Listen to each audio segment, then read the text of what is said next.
Eu quero que você abra comigo, por favor, a sua Bíblia no livro de Gênesis. Glória a Deus! Gênesis 39, Gênesis 37, vamos voltar um pouquinho. Gênesis capítulo 37. Eu quero rapidamente, nesta noite,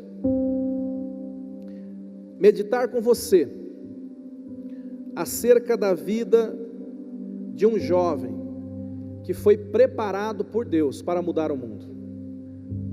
Quero meditar na vida desse homem, quero meditar na maneira como Deus preparou o coração desse jovem. Quero compartilhar com você algumas semelhanças entre nós e ele. Gostaria de te convidar para acompanhar o curso de Deus, o curso preparatório do Senhor, para uma geração que vai mudar o mundo. Se eu tivesse que dar um título para essa mensagem, você está anotando aí, eu intitularia essa mensagem de Na Escola de Deus. Eu sei que alguns não gostam da palavra escola. Tem gente que quando fala escola já dá coceira, já dá agonia. Mas na escola de Deus, a escola talvez não seja muito agradável para muitos, mas ela é necessária para todos. E de fato na escola nós não aprendemos apenas o que queremos, nós aprendemos o que nós precisamos.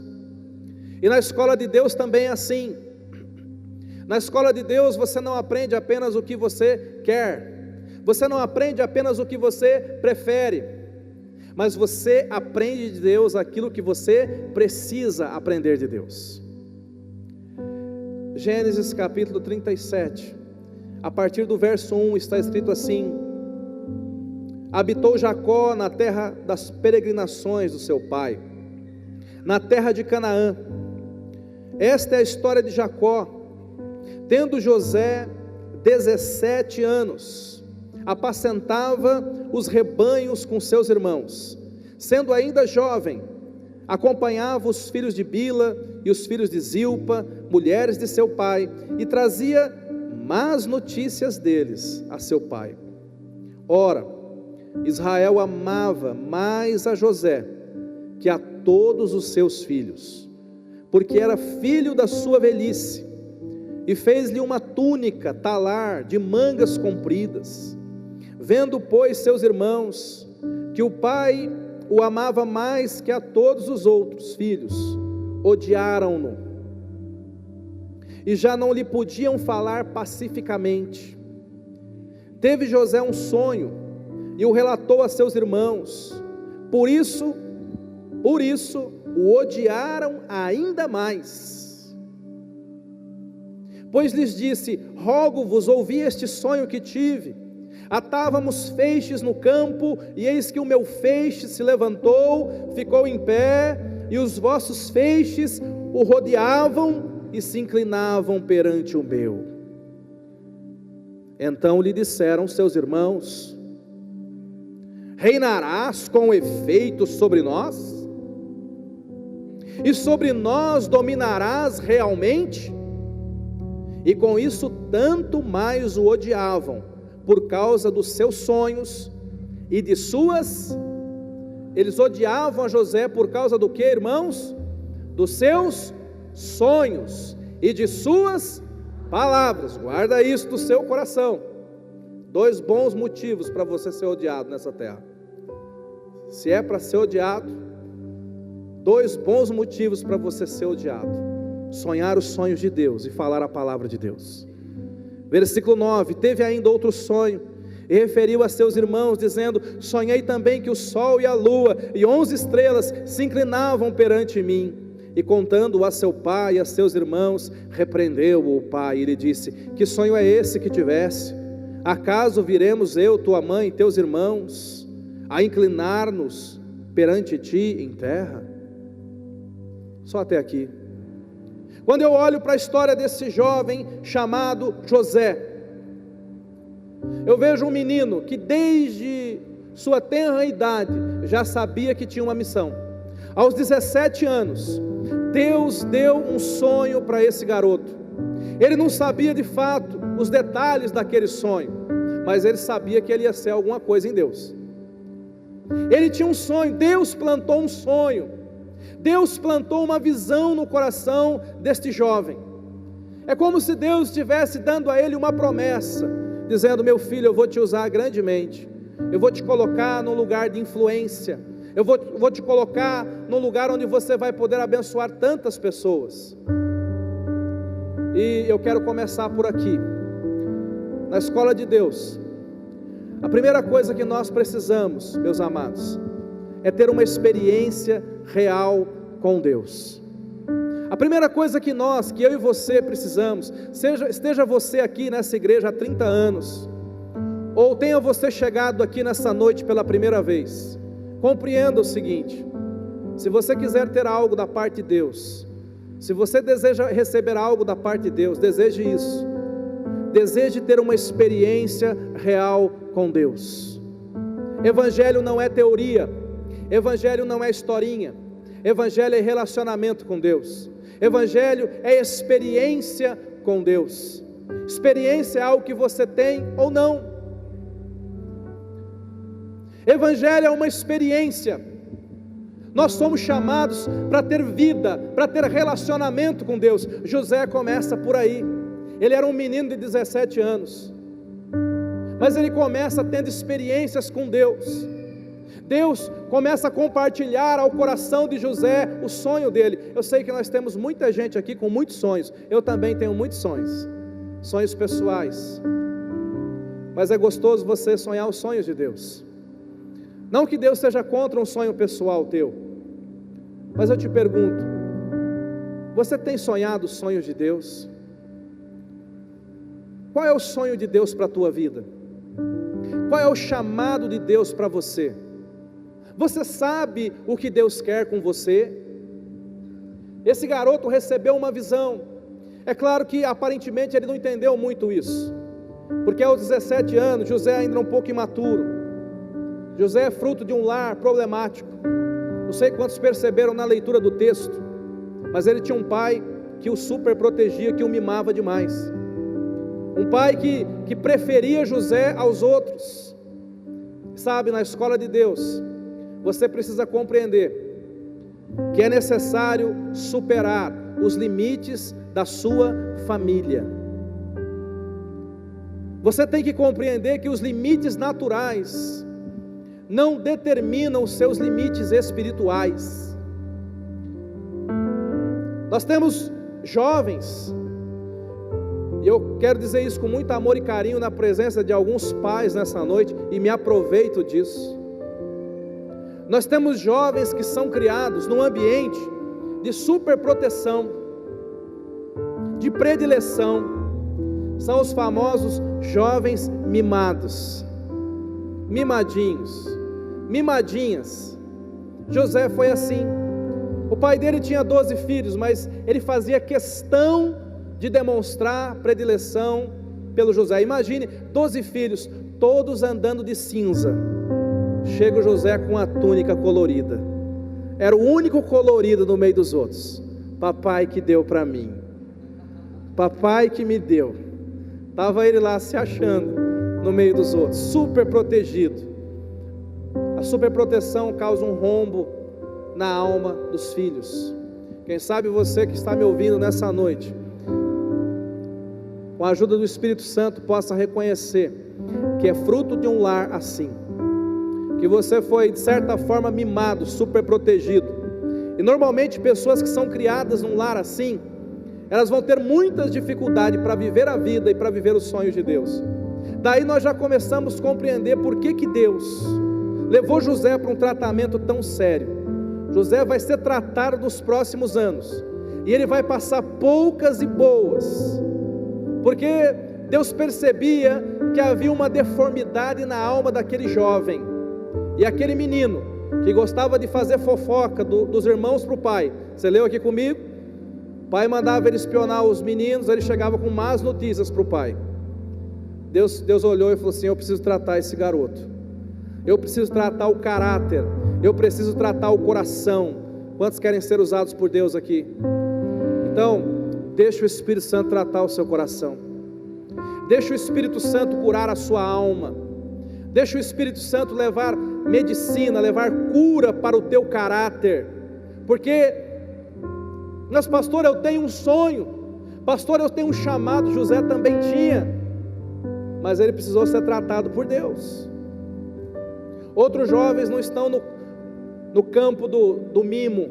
Alguns aqui que me ouvem dirão assim: pastor, o senhor não conhece minha história, pastor, minha história é bem diferente. Mimado? Muito pelo contrário, eu era ou sou o rejeitado na minha casa. Eu sou aquele que fica de lado.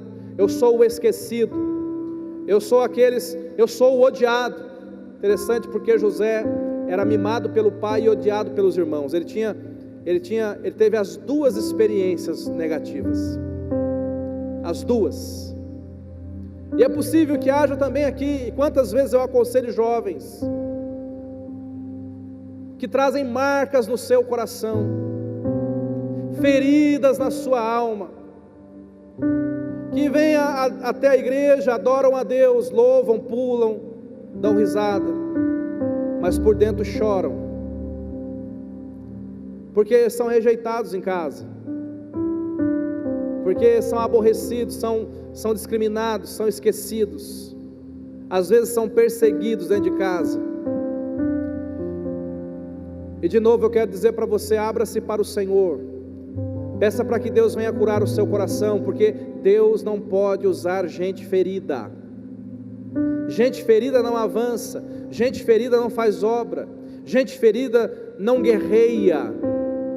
Então Deus precisava fazer uma obra na vida desse menino.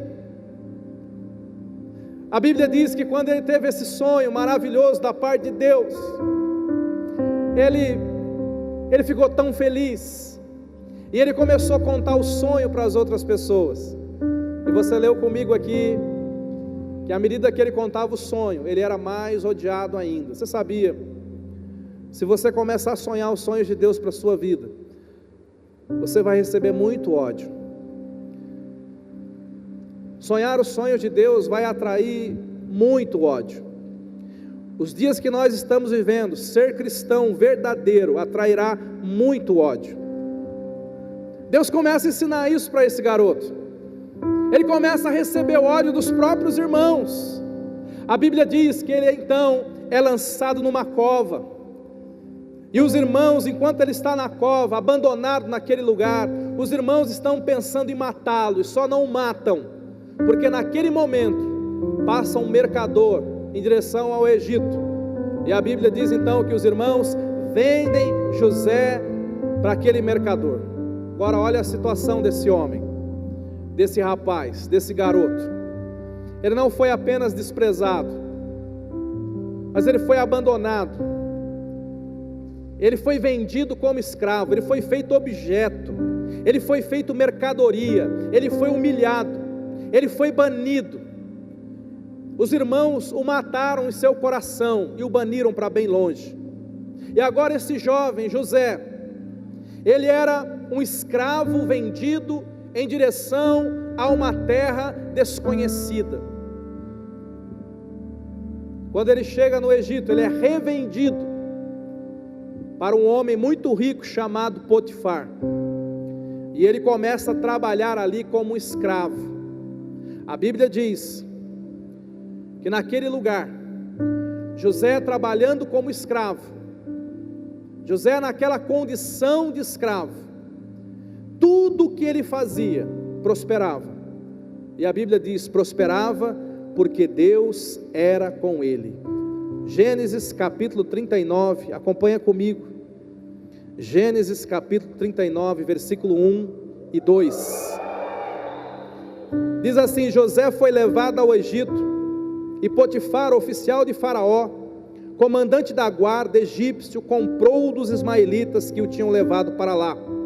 E o Senhor era com José, que veio a ser homem próspero, e estava na casa de seu senhor egípcio. Olha que coisa importante, linda, linda de ler.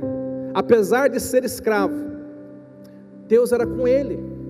Como é que nós entendemos isso, meu irmão, minha irmã? Parece que quando a gente começa a servir a Deus, algumas coisas pioram na nossa vida. É possível que piore mesmo. É possível que por algum momento a coisa fique pior. A Bíblia vai dizer que depois de servir aquele homem por algum tempo, logo a mulher daquele homem coloca os olhos em José, tenta seduzi-lo. Ele rejeita aquela sedução e ele é acusado injustamente de ser um estuprador. E é lançado na cadeia. O homem morava numa terra distante, teve um sonho de Deus, daqui a pouco ele se torna escravo, continua fiel a Deus, daqui a pouco, agora pior do que escravo, ele é um prisioneiro. Parece que servir a Deus não compensa. Ele fica 13 anos na cadeia. Parece que Deus não ouve a sua oração. Depois de 13 anos, a Bíblia diz que Deus, através de uma operação sobrenatural, levanta José, e ele vai se tornar o segundo homem mais poderoso do Egito, que era a maior nação da época. E depois de muito tempo, há uma fome sobre todo aquele lugar, e por causa da bênção e da sabedoria de Deus na vida de José, ele salva todo o Egito, ele reencontra a sua família, ele reencontra os seus irmãos, ele os perdoa e ele os abençoa. O curso de Deus na vida de José foi longo, mas esse curso pode ser resumido aqui no capítulo 43, aliás, capítulo 49. Jacó estava prestes a morrer, pai de José, e Jacó, ele nos mostra o segredo da vida de José, o segredo na vida de alguém que quer servir a Deus. Gênesis 49, 22 está escrito: José é um ramo frutífero junto à fonte, seus galhos se estendem sobre o muro. Quando Jacó, o pai de José, pelo Espírito Santo, foi resumir a vida desse jovem, ele resumiu a vida desse jovem em 2 pontos principais. Eu quero que você medite nisso para a sua vida nessa noite. E se você guardar apenas esse versículo 22, eu vou ficar muito feliz em Deus. Se nós queremos ser bem-sucedidos no Senhor, na escola de Deus, precisamos aprender a nos manter junto à fonte. Quem é a nossa fonte? Por que muita gente fracassa? Porque se afasta da fonte. Deus é a nossa fonte. Deus é a fonte da nossa vida, do nosso vigor, da nossa força. Deus é a fonte da unção. Deus é a fonte do milagre. Deus é a fonte de tudo aquilo que nós precisamos. Deus é a fonte do amor. Deus é a fonte da alegria. A alegria do cristão não está nesse mundo, nem nas coisas desse mundo. É por isso que o outro profeta diz: olha, ainda que tudo dê errado, ainda que a figueira não tenha fruto, ainda que não haja rebanho no pasto, ainda que você bata o carro, ainda que você perca o emprego, ainda que você pegue uma doença terminal, é assim mesmo, versão super atualizada. Ele diz: ainda que tudo isso aconteça, todavia eu me alegrarei no Senhor, porque a nossa fonte é Deus, é nele que nós nos alegramos. As minhas emoções não podem ser baseadas nas circunstâncias da minha vida, e isso nós aprendemos na escola de Deus. José aprendeu isso. Se há alguma coisa, quando você começa a ler do capítulo 37 do Gênesis em diante, que você nunca vai encontrar na vida de José, é uma palavra de murmuração. Ele não reclama, ele não murmura. É um jovem fiel.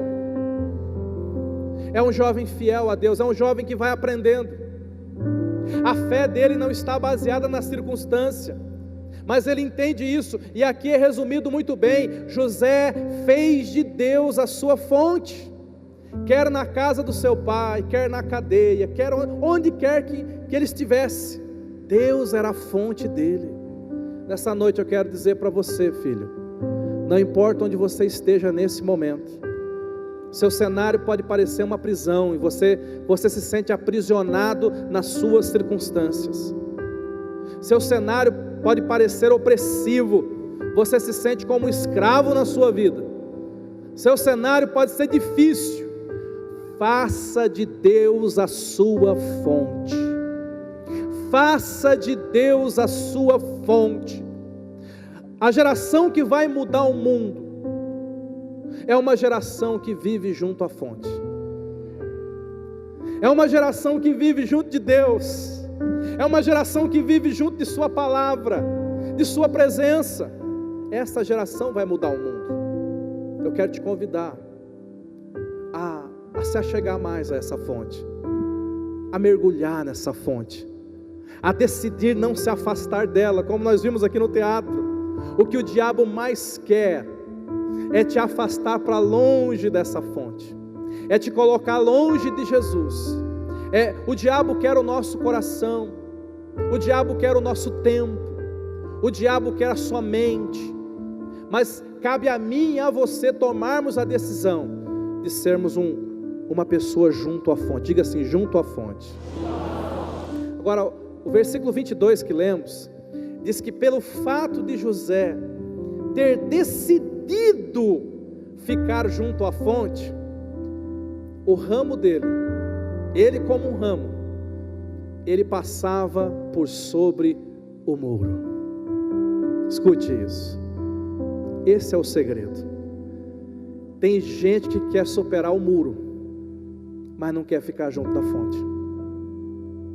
Tem gente que quer ter dias de vitória, mas não quer estar perto de Deus. Tem gente que quer ser grandemente usado pelo Senhor, mas não quer gastar tempo para se encher dele. Pare para pensar no seguinte: Jesus ficou 30 anos se preparando, 30 anos se preparando para ter um ministério de 3 anos e meio. 30 anos junto à fonte, para depois ministrar por 3 anos e meio. Eliseu recebeu a porção dobrada de Elias. Quantos querem porção dobrada? Mas ele ficou 22 anos servindo Elias para receber a porção dobrada. Moisés tirou o povo de Israel com mão forte ali do Egito, mas antes disso ele ficou 40 anos num deserto, tendo experiência sozinho com Deus. Muita gente quer superar os muros, muita gente quer superar as dificuldades, quer vencer, mas não quer estar junto da fonte. Seja alguém junto à fonte, e você vai passar por cima dos seus muros. É em Deus que você vai encontrar a unção para atravessar esse muro, para vencer isso. Quando José chega no Egito, ele chega sem identidade. Esse foi um outro muro para ele. Quem é aquele lá? Aquele é um escravo hebreu. Não tinha nome, não tinha honra, não tinha nada, não tinha família. Alguém sem identidade. Sabia? O que o diabo mais está querendo fazer nesses dias é tirar a nossa identidade. Preste atenção nisso, igreja. A família nunca foi tão atacada como nesses dias. O mundo está conspirando contra a família. Não é apenas televisão e internet, é tudo conspirando contra a família. E principalmente conspirando contra jovens e crianças. O diabo quer roubar a sua identidade.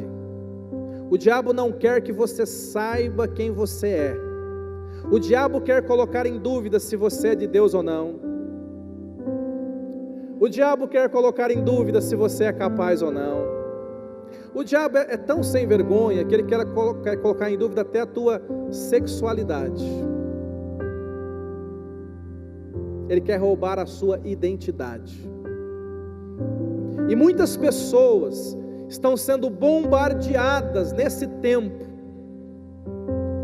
por uma propaganda do inferno, e essa propaganda está deformando essas pessoas na alma.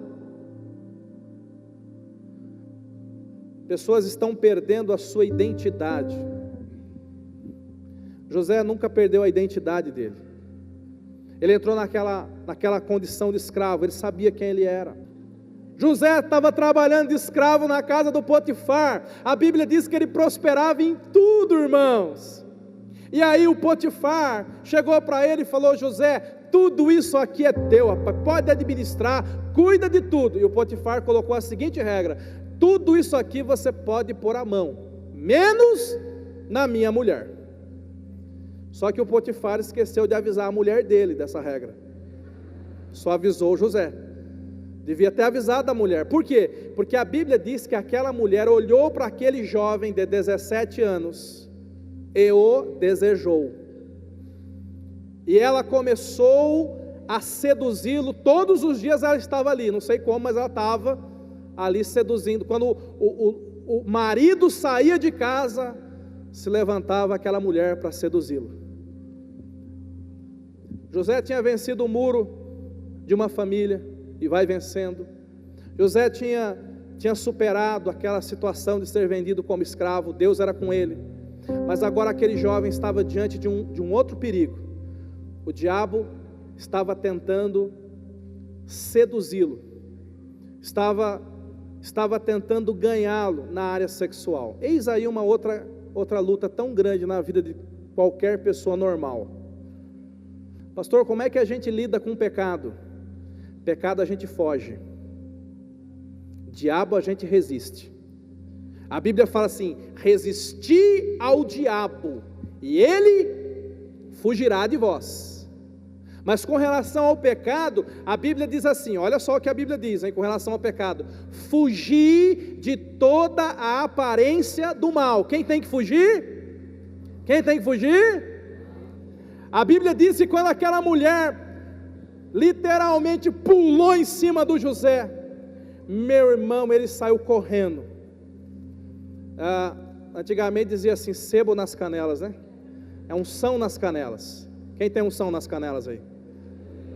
Ele saiu correndo, e a Bíblia diz que ela ficou com a capa dele na mão. A capa ficou na mão dela, e ele, correu dali.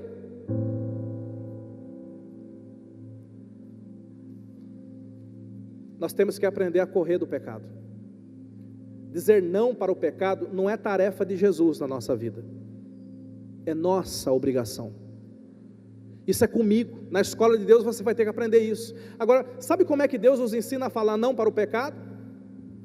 É colocando esse tipo de coisa na nossa frente. O problema é que às vezes Deus coloca e o aluno fala sim. Deus fala: não aprendeu nada, vamos ver amanhã. Coloca sim. E o Espírito Santo vai ensinando, até que aquela pessoa comece a aprender: é para mim falar não, eu preciso falar não, eu preciso fugir daquela situação. Quando você está junto da fonte, você vence o pecado. Quando você está cheio de Deus, quando nós estamos cheios da palavra de Deus, nós vencemos o pecado. A Bíblia diz: como pode o jovem purificar o seu coração, senão pela palavra de Deus? É a palavra de Deus que nos enche, é a presença do Senhor que nos habilita, que nos qualifica, que nos ajuda a dizer não para o pecado. Uma geração só vai poder mudar o mundo se, em primeiro lugar, ela aprender a caminhar em santidade. Sabe por que esse menino foi muito grandemente usado por Deus?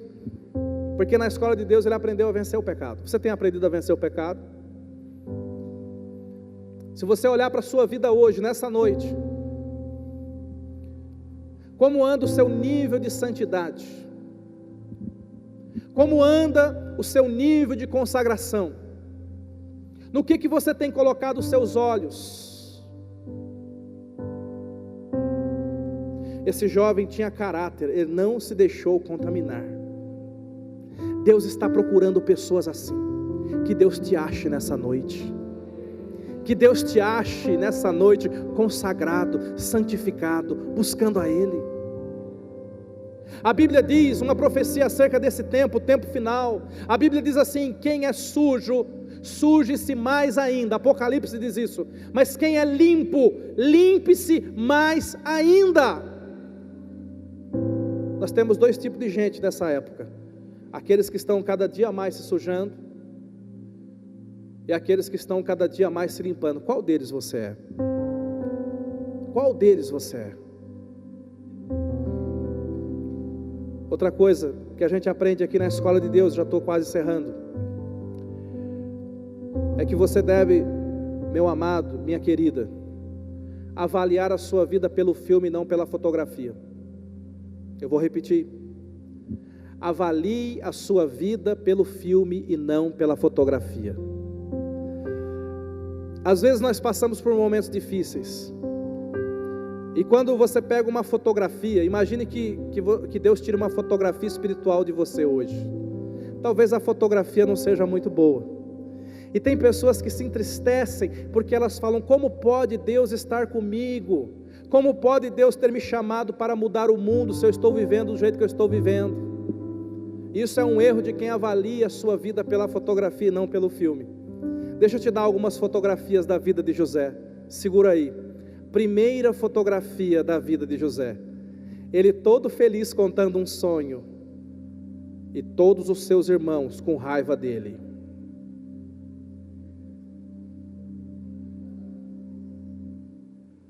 Podemos avaliar José por essa foto, irmãos? Não. Essa foto resume a vida de José. Segura aí a segunda foto na vida de José. Um poço aberto, os irmãos segurando ele e o arrastando. Imagina o José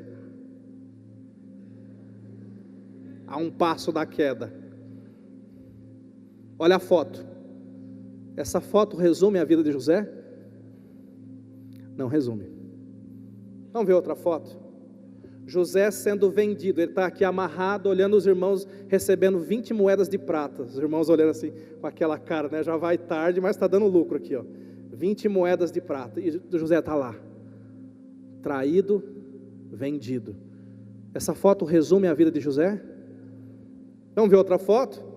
José escravo, limpando o chão lá do Potifar, e a mulher cuspindo no chão para limpar. Essa foto resume a vida dele? José na cadeia, 13 anos orando. Pega essa foto, José ajoelhado numa manhã, numa cela escura no Egito, orando a Deus há 13 anos, pedindo liberdade. Essa foto resume a vida do José? Não avalie a sua vida pelas suas fotografias, porque em todo tempo a Bíblia diz: Deus era com ele. Deus era com ele na cova, Deus era com ele na prisão. Ele não via, mas Deus era com ele. E de repente Deus faz uma reviravolta e ele se torna o governador do Egito. Talvez nessa noite você esteja olhando para a sua foto, e a sua foto talvez não seja tão boa assim. Talvez você diga: pastor, eu estou passando por um momento muito parecido com essas fotografias do José. Olha para o filme. Saiba que com Deus nós sempre temos um final feliz. Deus tem planejado um final glorioso para você, assim como Ele planejou para esse garoto aqui. Assim como Deus o usou poderosamente, Deus quer te usar, meu amado. Deus quer usar a tua vida. Então você não deve desanimar, murmurar, desistir por causa dos momentos ou das circunstâncias que você está vivendo hoje. Mas você deve em Deus buscar uma firmeza de caráter, mergulhar na fonte da palavra, na fonte do Espírito Santo, envolver-se com Deus. Esse menino é um exemplo de alguém que aguentou tudo, mas ficou o tempo todo do lado de Deus, e a Bíblia diz que Deus estava do lado dele. Deus estava ao lado dele. Deus estava ao lado dele. José é profeta. A Bíblia diz que quando ele morreu, Gênesis capítulo 50 e Hebreus capítulo 11 diz isso.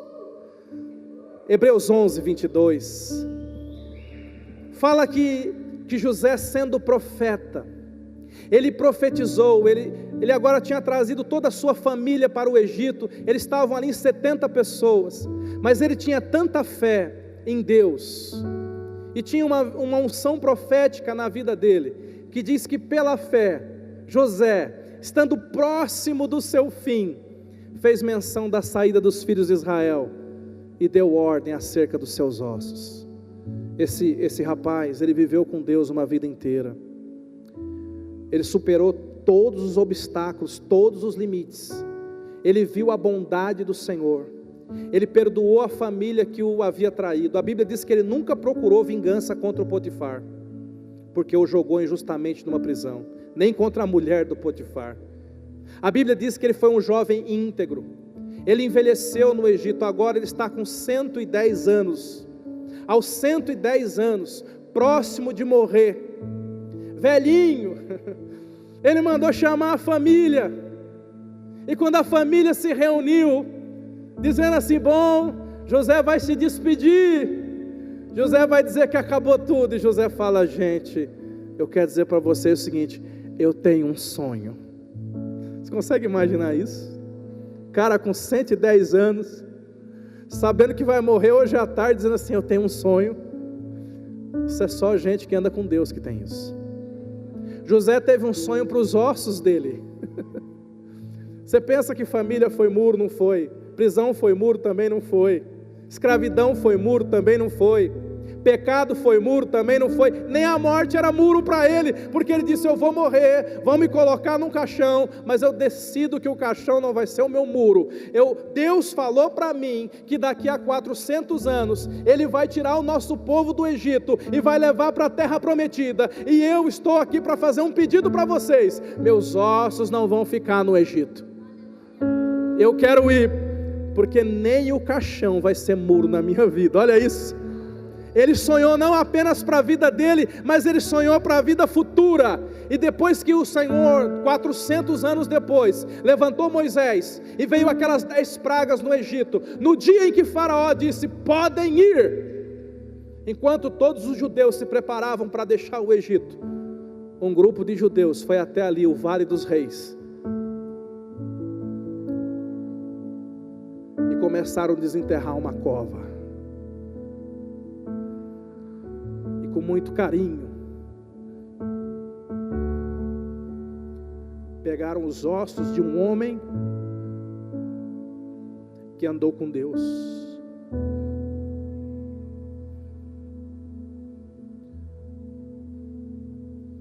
Moisés, Josué, levaram esses ossos por 40 anos. Os rabinos dizem que em muitos momentos os judeus podiam, naquela viagem, nos dias difíceis, quando eles duvidavam se iam entrar na terra, bastava olhar para aqueles ossos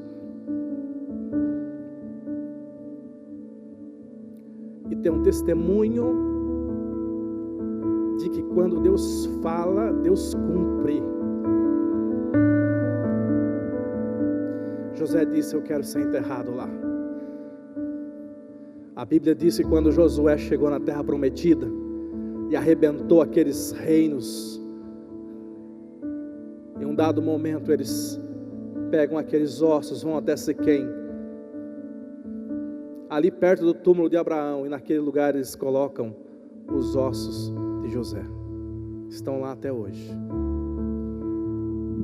Alguém que sonhou com Deus, sonhou os sonhos de Deus, alguém que foi fiel até a morte, decidiu sonhar para depois da morte. Querido, o nosso sonho não é só para essa vida,